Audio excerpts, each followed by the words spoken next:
Isang trade show sa Pasay ang dinarayo ngayon ng mga car enthusiast. Bukod po sa pambihirang mga vintage car, tampok din ang mga sasakyan ng ilang celebrity. Kabilang na po ang van ng Philippine Ascals. Saksi si Bernadette Reyes. Sa mga curious sa kung paano bumibiyahe sa iba't ibang lugar ang pinagmamalaki nating Philippine Ascals, eto na ang pagkakataon nyo.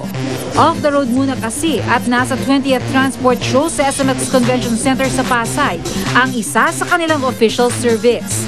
Kaya naman malapitan mo nang makikita at mapapasok pa ang sasakyan ng mga idol mong putbulero.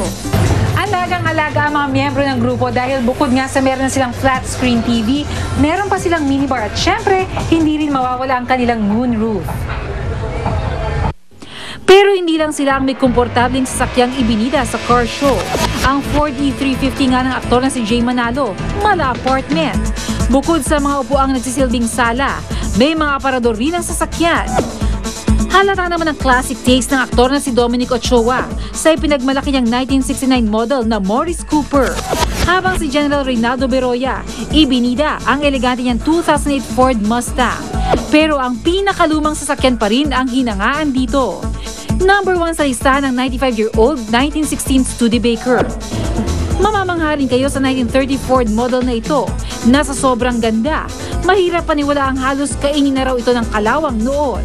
Noong kasikatan naman ng American Jets nang ilabas itong 1957 Chevrolet Bel Air na nirestore daw sa loob ng 4 na taon. Dekada 70 naman gawa ang De Tomas Pantera na ito na mula pa sa Italia. Kaya naman kung hilig nyo ay sasakyan o curious sa mga patok na ride sa iba't ibang panahon, tamang-tama raw ang car show na ito na tatagal hanggang May 29.